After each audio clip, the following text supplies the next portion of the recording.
ሰላም የአፍሪ ፊልምስ ወዳጆቻችን እንዴት ናችሁልን? በርሊን በቀጣዩ ክፍል ተመልሷል። ያለፋችሁ ክፍል ካለ እዚህ ቻናል ላይ ለቀንላችኋል ታገኟቸዋላችሁ። እየሄዳችሁ እያያችሁ ላይክም ሰብስክራይብም እያደረጋችሁ ለብዙ ሰው እንዲደርስልን በማድረግ አበረታቱን። ይመቻችሁ። ሰናይ ጊዜ። በባለፈው ክፍል በበርሊን ሮይም በዛ ጠባቂ ጉድ ተሰርቶ ወደ ባህር ውስጥም ሲታል የኬላን ጉድም ብሩስ ላይ እንደማገጠችበትም እንደሰማን እንዲሁም በርሊን የባለሀብቱ አልቫሮ ስዕሎች ማስቀመጫ ቦታ ቢደርስም መስረቃቸውን ትቶ ራሱ አልቫሮን ደውሎ ወዳሉበት ቦታም ሲጠራው አይተን ነበር ያቆምነው። በዚህኛውም ክፍል በርሊን በአጓጊነቱም ቀጥሎ ባህር ውስጥ የገባው ሮይም ኪስ ውስጥ በያዛት ቀጭን ብረትም ታግዞ የተዘጋበትን የቁልፍ ጋር ለመክፈት ሲታገል ሲወድቅበትም የውሻውን አንገት ላይ ያለውን ቀበቶም ተጠቅሞ የወደቀበትን ብረት እያነሳ ከሞትና ከህይወት መሃል ሆኖ ራሱን ለማትረፍም ይታገላል። በነ በርሊን የተጠራው ባለሀብቱ አልቫሮም ጠባቂው ሳሙኤሉን አስከትሎ በትንሿ ባቡሩም ወደዛም ግስግሶም ደርሶ ተቀምጠውም ሲጠብቁት እየተበሳጨ እንዴት ይህን ሁላ መቆጣጠሪያ ያልፋችሁ ገባክም እያለ በርሊንን እየጠየቀ በጠባቂው ሳሙኤል በኩል ሽጉጥ ያስደቅንበታል። ወዲያው ዴሚየንም ጠባቂው ላይ ሲደቅን ጠባቂው ሳሙኤልም ወደሱ ሲዞር ብሩስም ሲደቅንበት ጠባቂውም ሌላ ሽጉጥም ሲያወጣና ብሩስ ላይ ሲጠግን ኬላም እዛው ጠባቂው ላይም ሽጉጧንም እሷም ትደቅናለች። በቁጥርም ይበልጧቸዋል። አልቫሮም ከላይ ሌሎች ጠባቂዎች እንዲመጡም እያደረገ ሊገላቸው ቢያስብም በርሊን ግን ተረጋጋ፣ እኛ ለእምነት ነው እንደዚህ ያደረግነው። ይህ ወደ $1 ቢሊዮን የሚያወጣ ስዕሎችን ሰርቀን መሄድ አላቃተንም ነበር፣ ግን በመሃላችን እምነት እንዲፈጠርና አንተም እንድንሰርቅልክ የፈለግከውን The Lady with Anerman ስዕልን መስረቅ እንደምንችል ማሳያ ነው ይለዋል። አልቫሮም እንደ መረጋጋት ሲል እዛው ያለው የቦታው የቤት ስልክም ይጮሃል። አልቫሮም ስልኩን ሲያነሳው ደዋዩም ያጠባቂውም ነበርና አለቃዬ የሆኑ ሌቦች ተኩሰው አግተውኝ እስካሁን ነበር፣ አንተንም ሊዘርፉክ መኪናውንና ቁልፉን ይዘው ሄደዋል ብሎ ቢያቃጥርም አልቫሮም አዌን ላውቅ ያለው አታስብ፣ እነዚህ ሰዎች እንደውም ቤቴ ውስጥ እንዲገቡ ፈቅጄላቸው የገቡ እንግዶቼ ናቸው ብሎም ጆሮ ላይ ይዘጋበታል። ጠባቂውም በተባለው ነገር ግራ ተጋብቶ ራሱ ውሃ ውስጥ የከተተውን ሮይንም ሊረዳው ሲያስብ ሮይም ራሱን በራሱ አትርፎ ከውሃ ውስጥም ከነውሻውም ይወጣል። እዛውም ካሜሮንም ከኋላ ደርሳ ጠባቂው ላይ ሽጉጧንም ደቅናም ትይዟለች። አልቫሮም በነ በርሊን ስራ ሙሉ ለሙሉ ተገርሞ እምነቴን አግኝታችኋልም ሲል በርሊንም እኔ አንድ ጥያቄ አለኝ፣ ለምንድነው እነዚህን ሁላ እንቁ ስዕሎች እዚህ ቦታም ላይ ለብቻ ያስቀመጥካቸው? እንዲሁም አንድ አልጋ አለ፣ እስኪ ትርጉሙን ንገረኝም ሲለው አልቫሮም ይህ ቦታ የኔ ሚስጥራዊ ቦታ ነው፣ በብዛት እዚህ ቦታም እየመጣው ሳልፋለው አድራለሁ። አስበው ከቆንጂዋ ሚስት ጎን ሁሌ ስትነቃ ካልጋክ እንደነቃክ በመስተውቱ ጣሪያ የሚገባው የጠዋት ፀሐይ እነዚህ እንቁ ስዕሎች ላይ ሲያርፍና ስትመለከታቸው የሚሰማውን ደስታ ለኔ ይህ ደስታ ከምንም በላይ ነው። ሌሎች ባለሀብቶች ጀልባና ፎቅም ሲገዙ፣ እኔ ግን እነዚህን ዕውቅ ስዕሎችም እሰበስባለሁ። እነዚህ ስዕሎች ሰዓሊዎቹ ለኔ አይን እኔ እንዳያቸው ብቻ ብለው የሳሏቸው ነው የሚመስለኝ እያለ ስዕሉን እየሳመም ይናገራል። በርሊንም ደሙ ፈልቶም እየሰማው እዛውም በራስ ወዳድነቱ በዚህ ገብጋባ ሰውዬም ይባስ ይበሳጫል። እና ሮይ ጋም ጠባቂውን መልሰው ከያዙትም በኋላ ሽጉጣቸውን ደቅነው ሊገሉትም ሲያስቡ እሱ ግን አሁን ነገሮች ተቀይረዋል፣ በስልክ አለቃዬን አውርቼውም ከአለቃችሁ ጋር ሰላም እንደወረዱ ነግሮኛልም ሲል ስላላመኑት እዛ ኔትወርክ የለም ቢሉትም አንድ የሚሰራ የቤት ስልክም አለም ስላላቸው ስልኩን ተቀብለው መጨረሻ ወደ ደወለበት ስልክም ደውለው በአልቫሮ በኩል ሮይም በርሊንን አግኝቶ እውነትም ሰላም እንደወረዱና ሰውየውን እንዲለቁትም ይናገረዋል። በርሊንና አልቫሮም መደራደር ጀምረው አልቫሮም The Lady with the Anerman ስዕልን እንድሰርቁ ስንት ታስከፍሉኛላችሁ ብሎም ጠይቆ 35 ሚሊዮን ዩሮም በበርሊን ይባላል። ዴሚየንም እየተደናገጠ ቢሆንም ብዙ ስራ ስለሚጠይቅ ነው እያለም ሊያደራድር ሲሞክር በርሊንም ስዕሉ ይሸጥ ቢባል እስከ 2 ሚሊዮን ዩሮ ያወጣል፣ ስለዚህ ፌር ሂሳብ ነው የጠየቅነውም ሲለው አልቫሮም ምንም ሳይደነቅ አዎ ምንም አልከራከርም ተስማምቻለሁም ይላል። በርሊንም ቅድመ ክፍያ 4 ወይ 5 ሚሊዮን ይሰጠንም ስላለ ነገ ጠዋት ይደርስላችኋል፣ ቤት ለቁርስ ኑና ገንዘባችሁን ውሰዱም ብሏቸው ባለሀብቱ አልቫሮም ይወጣል። ዋው! በንጋታው ጠዋትም ጀልባቸው ውስጥ ሁሉም ተሰብስበው ዛሬ እሁድ ነው፣ ይህ ባለ ሀብት ሰውዬ እንዴት ነው በአንዴ 5 ሚሊዮን ዶላር ሊያውም በካሽ ሊያገኝ የቻለው? ባንክ ዝግ ነው፣ ከኤቲኤምም ማውጣት አይችልምም እያሉ ተጠራጥረው እርስ በርስ ሲጠያየቁ፣ በርሊንም ጥያቄው ያ ሳይሆን ሰውየው ብዙ ገንዘቡን የሚያስቀምጥበት ድብቅ ቦታም አለው ወይ? የት ነው ያ ቦታም ማለት ነው ያለብንም እያለ ኬራም ይህ ሰውዬ እዛ ላሉት ስሎች 20 ሚሊዮን ቢከፍል በትንሹ 400 ሚሊዮንም ይደርሳል ያለው። ስለዚህ ደብቆ ያስቀመጠው ገንዘብ ከዛ በላይም ብር ይሆናልም ስትል ታዲያ ይህ ሰውዬ ይህን ሁላ ገንዘብስ ኬት ሊያመጣ ቻለም ሲሉ በእርግጠኝነት የሆነ ህገወጥ ስራማ እየሰራ ነው ካሹን የሚያገኘው መቼም በወይን ስራው አይሆንም እየተባባሉ ካሜሮንም በጀልባው ስራ ነው የሚሆነው፣ በዛም የሚያጓጉዘው ህገወጥ ነገር ይኖራልም ብላም ተናግራ እኔ ወደዛ ሄጄ ሳላስነቃ ተቀላቅዬ ገብቼ ማጣራት እችላለሁ፣ ለኔ ስራም ስጡኝም ብላም ትጠይቃለች። በርሊንም ስራውን ለሷም እየሰጣት ግን ይህን እያደረግሽ ያለሽው ከሮይ ለመራቅ እንደሆነ ያስታውቃል። ከመሄድሽ በፊትም ሮይ ምን እንዳደረገሽ እስኪ ንገሪን እያለም ያስገድዳታል። እሷም ሮይን እያየች ከመጠን በላይ እየተጸጸተች በዛን ጊዜም እሷን ከመጠን በላይ ስለገፋት እንደሆነም ትናገራለች።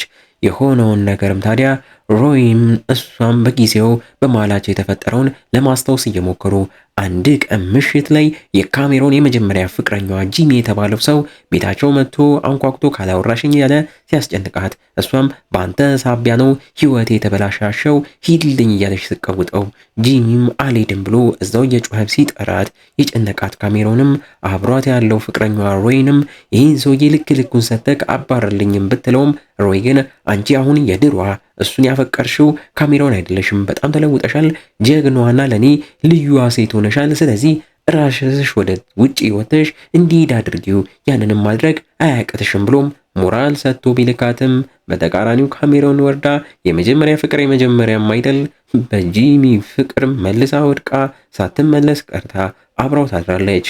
እረፍ ሮይም ይህን አውቆ ሲበግን በንጋታውም በጸጸት ስትመለስም ተጨቃጭቀው ራስሽን መቆጣጠርም ማቺ እብድና ልፍስፍስ ሴት ነሽም ብሎ ሮይም ተናግሯት እሷም አሁን በነ በርሊንም ፊት የዛን ያለችውን ትደግምለታለች። አንተ እየገፋኝ ራስህ ሄጄ ጂሚን አልወድክም እንድለውና አንተም ያንን ማየት ነው እየፈለከው? ለምን አሁንም ድረስ ስለምጠረጥረኝ እምወድክም ስለማይመስልክ ለራስህ ስትል ነው የምፈራውን ነገር እኔ እንዳደርግ ፈልገክ። ስለዚህ አንተው ነህ ጥፋተኛ። ጂሚም ጋር ይሄ ሁላ ካንተ ጋር ሲሆን እሱ ብቻ ነው የሚናፍቀኝ። ስለዚህ ከዚህ በኋላ ዳግመኛ አንተንም ማግኘትም ሆነ ማየት አልፈልግም። እኔ አደጋ ላይ በወድቅ ራሱ ፊትህን አዙረክብኝ ሂድ እንዳትረዳኝም ብለው ተሰናብተውም ትወጣለች። በንጋታው ጠዋት በርሊን በተኛበት ካንዴላም ጀልባቸውን አግኝታ ቤቱ ክፍሉም ድምጿንም ቀንሳም ገብታ ዛሬ የሚለብሰው ልብስ እያዘጋጀችለት እቃዎቹን ሽቶቹን ላይ የተዘዋወረች እያየች እየተገረመች በርሊንም ሳያስነቃም ነቅቶ በደስታም ይመለከታታል። ስጨርስ ሙዚቃም ከፍታ አልጋው ላይ ወጣም እየቀሰቀሰች እሱም በደስታ እየነቃ ዛሬ ዴት አለብንም ተነስም ይባላል። እኔም ማላቀው ዴት ቢልም በእኔ ታሰበ ዴት ነው ለምስጋና። አንደኛው ከፖሊሶች ስላስመለጥከኝ፣ ሁለተኛው ደግሞ የተጣላሁትን ፍቅረኛዬን ጭራሽ እንዳላስበው ስላደረከኝም ብለው እንዴት ጀልባውን እንዳገኘችውም ተጠይቃ ከዋሊት ውስጥ ባገኘችው መረጃ እንደሆነም ነግረው የመረጠችለትን ልብስም ለባብሶ ከክፍሉም ሲወጡ ዲሜንም አግኝቶት ወደ ክፍሉም አስገብቶት የት ልትሄድ ነው? ዛሬ ከአልቫሮ ጋር ገንዘቡን የምንቀበልበት ቀን ነው እኮ ቢለውም በርሊን ግን እኔ ዛሬ ረፍት ወጪ ነኝ፣ ሌሊቱ ሙሉ ከኬላ ጋር አሊባባ የሚል እቅድ አውጥተናል፣ እሷም ሙሉም ትነግር ካለች አንተ ሄደህ ገንዘቡን በጥንቃቄ ተቀበልም ብሎት ከፍቅሩ ካንዴላም ጋር እጅ ለእጅ ተያይዘው በደስታ ወደ ከተማም ይወጣሉ። እየመራችውም የፍቅር የመሳሳም መንገድ የሚባለው በለው ጠባብ መንገድ ላይ ማድረሳው ወደ ውስጥ ማስገብታው ስለ መንገዱ ታሪክ እየነገረችው ተጠግታ እያማለለች ለመጀመሪያ ጊዜ ግጥም አድርጋም ትሰማዋለች። አንዴ ከጀመርኩ እኔ ካንዴላም አላቁምም በማለት ትናገራለች። በርሊንም እየተገረመም እየተደሰተም ከመጀመሪያ ቀን አንስቶ እሷን መሳም ፈልጎ እንደነበረም እየተናገረ መሳሳማቸውን ቀጥለው አንድ ውሻውን የያዘም ሰው ደርሶ እኔን አሳልፉኝ እያለ መቀስ ሆኖባቸው በመሃላቸው ያልፋል። ካንዴላም እየተበሳጨች አሁንም በርሊንን እጁን ይዛ ና ደግሞ ተከተለኝ እያለች ወደ ሌላ ቦታም ትወስደዋለች። ዴሚየንም ከኤላም ጋም ሄዶ አሊባባ ስላሉት እቅድ እንድትነግረውም ጠይቋት እሷም ይህ እቅድ እኛ ሌባ ብንሆንም እንደ ሌባ ሳይሆን እንደ ፖሊሶች ሌባው የት ገንዘቦቹን እያስቀመጠ እንዳለ ተከታትለን የምንደርስበት እቅድ ነው እያለች ከብሩስ ጋም ወደ ሰውየውም ጋም ሄደው 4 ሚሊዮን ዩሮም ልትቀበሉት ትሄዳላችሁ። እዛም ስትደርሱ ገንዘቡን እንቁጠረው ብላችሁ እየቆጠራችሁ ሳታስነቁ ይህንን እኔ መከታተያ ውስጡ ያደረኩበትን ገንዘብ ትቀያየራላችሁ፣ ቀላቅላችሁ ትሰጡታላችሁም ብላም በእቅዱ መሰረት ብሩስና ዴሚየንም እዛ ደርሰው ወደ ውስጥም ገብተው ዴሚየንም የሰውየው ሚስት ዴኖቪንንም ሲያት እየማለለባት እሷም ስራ ላይ ነንም ስትባል ተሰናብታቸውም ትወጣለች። ስትወጣም ዴሚየን ተመችቷት እያየችው ስትወጣ እናያታለን። ለአልቫሮም እንቁጠርም ብለውት ወደ መቁጠርም ገብተው ልክ 4 ሚሊዮን ሲደርሱ ተጨማሪ 1000 ወስደው ዴሚየንም ይህ ይበቃል፣ አሁን 4 ሚሊዮን የጠየቅነው መልስ በማለት መከታተያው ያለበትን 1000 እንደማያስነቃም አድርገው ይመልሱታል። ባለሀብቱ አልቫሮም ምንም ሳይጠረጥር ለምን 5 ሚሊዮን ነበርኩ ያላችሁኝም ቢልም 4 ወይ 5 ነው ያልንክም፣ ለአሁኑ ደግሞ 4 ይበቃልም ሲሉት በዚህም እየፈተናችሁኝ ነበር ወይም በማለት ስቆም ያልፏል። እነሱም ታዲያ የታሰበውን አሊባባን ተልእኮም ተግባራዊ አድርገው በተሳካም ሁኔታ ከቦታውም ይወጣሉ። ካንዴላም ጋም ስንሄድ በርሊንን እየመራች አንድ የብርቱካን መሸጫ ቦታም ደርሳ እዛ ለቆሙ 2 ሴቶች እነዚህ ብርቱካኖች ከቻይና ናቸው ወይም ብላም ጠይቃ የተዘጋውን በር ከፍተውላቸው ያስገቧቸዋል። በድብቅ ውስጥ ለውስጥ ሄደው ከበረው እየመቱ ያሉ ሰዎችንም አልፈው እላይ የሚደረግ የድብቅ ፓርቲም ቦታም ላይ ይደርሳሉ። ካንዴላም እዚህ ቦታ ፓርቲ የሚዘጋጅበት ቦታ ውስጥ 2 ብቻ ሲቪል ላይ ያሉ ልጥጥ የ2 ባለ ሀብቶች ሚስቶች ልደት ፓርቲ የሚዘጋጅበት ቦታ እንደሆነም ነግራው ፓርቲው ሌሊቱን ሁላ ነው የሚሆነው በማለት ፈታ ወደ ማለቱን ሲገቡ ከላይ ባልከኒውም ላይ ባለ ልደቷ ጄኔቭንም ደርሳ ሚዝናኑትንም አይታ በርሊንንም ስታየው በአንዲት ሴትም በኩል ወደሱም እንዲመጣም ማስጠርታው ጠባቂዋን ሳሙኤልንም ወይን ይዞላት እንዲመጣም በማድረግ ለበርሊንም እዚህ ያለ ፕራይቬት መጸዳጃ ቤት ውስጥ ሄዶ እንዲጠብቃት ትነግሯለች። እሱም እንደተባለው ያደርጋል። ሳሙኤልም ወይኑን ይዞ ሲመጣ ጄኔቭንም በርሊንን የቀጠረችው መጸዳጃ ቤት ውስጥ ሳሙኤል እንዳያያት ውጪ ማቁመው ትገባለች።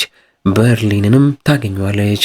የልደቴ ቀን ምሽት ላይ ባሊን ጠርተክ ልደቴን አበላሽተኳል፣ ለዛም ይቅርታ አላደርግልክም፣ እንደውም አንድ ስራም አለኝ፣ አንተ እምቢ ብትልም አሁን እንዳለ የባሊን ስዕሎችም በጠቅላላ ሰርቃችሁ እንድታጠፉልኝ እፈልጋለሁ። ያንን ሰርቃችሁ በብላክ ማርኬት ብሸጡት ብዙ ገንዘብ ታገኛላችሁ፣ እኔም እረዳችኋለሁ። ሲቀጥል ለእምነታችን 1 ሚሊዮን ዩሮ እከፍላችኋለሁ። ከባሊ ስራና ክፍያ የኔ ይሻላል ብትለውም በርሊን አንደኛ ለባልሽ ቃል ገብቻለሁ። ሲቀጥልም ባልደረቤ ዴሚየንና ሌሎቹም አይስማሙም እና ደግሞ ልስረቅ ብንልም እርዳታሽ አያስፈልገንም፣ የስዕሎቹን መቀመጫ በራሳችን ስለደረስንበትም ብሎ ስራዋን ሙሉ ለሙሉ አጣጥሎም ሲቃወም ለምን ግን ባሏን መስረቅ እንደፈለገችም እየጠይቃት እሷም ባልደረባዬ ዴሚየንም ያልከው ሰው ብልህ ሰው ይመስላል፣ በእኔ ስራና ሀሳብ የሚስማማም ይመስለኛል። እኔም አልቫሮን ከልጅነቴ ጀምሬ ነው የማቀው። ድሮ ልጅ እያለን ሁሌ ስማር እየመጣ በፍቅር አይን ይከታተለኝ ነበር። ከዛን ጊዜም አንስቶ ነበር የምንዋደደው። አሁን ግን ፍቅሩ ሙሉ ለሙሉ ወደ ስዕሎቹም ዞሯልን ብላም ትናገራለች። በርሊንም ይሆናልን በሚል እያናደዳት ግዴታ የኔን ስራ ተቀበላችሁ መስረቅ አለባችሁ፣ እምቢ ካልከኝ ግን ለፖሊሶች የበፊት ስራክን ተናግሬ ጉድ አድርጋችኋለሁ በማለትም ዝታበት ትወጣለች።